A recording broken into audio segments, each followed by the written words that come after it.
Your target market, so in Quebec, what do you typically type of client you try to work with? So we're looking for somebody who probably isn't their first home.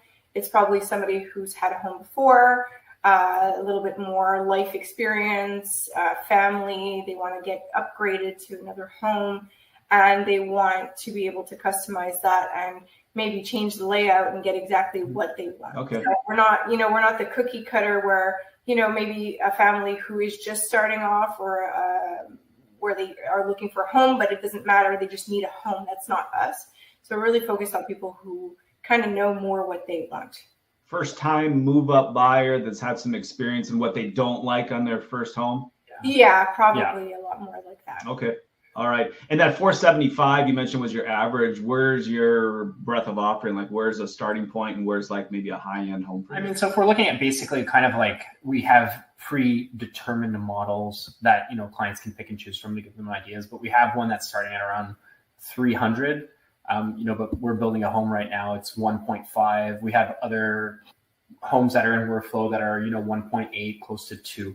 So it is a really wide range, but we're seeing our average price for the sales we're doing now. We're closer to 6 to 7. Yeah. Oh, so your revenue is going up per sale and margins. Yeah. Yes. Yeah. We're really targeting. That's where you want to be. I mean, really, you can do less and make more. Yeah, and that's something that our coach with APP really he had to drill it into my head because that's something for me that like. Quality over quantity, and it was very hard for Mike to see the number of sales go down because it meant less work, but our margins are higher, so it doesn't necessarily mean we're not making more. So quality over quantity. And one of the things that we've seen is it seems like the clients that you make the least amount of margin or least amount of money on are the ones that are the most upset with you or the least satisfied. Whereas we have clients where, we had a close to 40% margin at the end of the job. And we get messages from them nonstop, just thanking us. They love their house. They adore it. So it's kind of like, until you actually experience it, you can't really, you don't understand it. Right.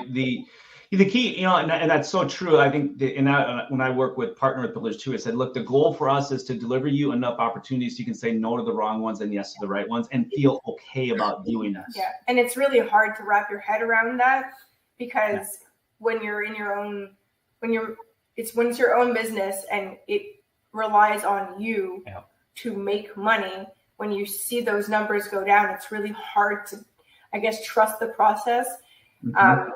But you need to trust the process. And the wrong person, I always say it's the 4 P's. So it's got to be the right product, the right price point, the right place, location, right, and then the right personality. So you get those red flags with some people, and you're like, you know what? I've got to design the home, I've got to build it, and then I've got to warranty it for you. I mean, this is a 2-year relationship. You really do not want to have the essence sucked out of me for 2 years by having to work with you. So. Yeah, you have to politely say no to some people. It's not the right fit. Understanding that you've got a process going that'll fill your pipeline and you'll have another opportunity.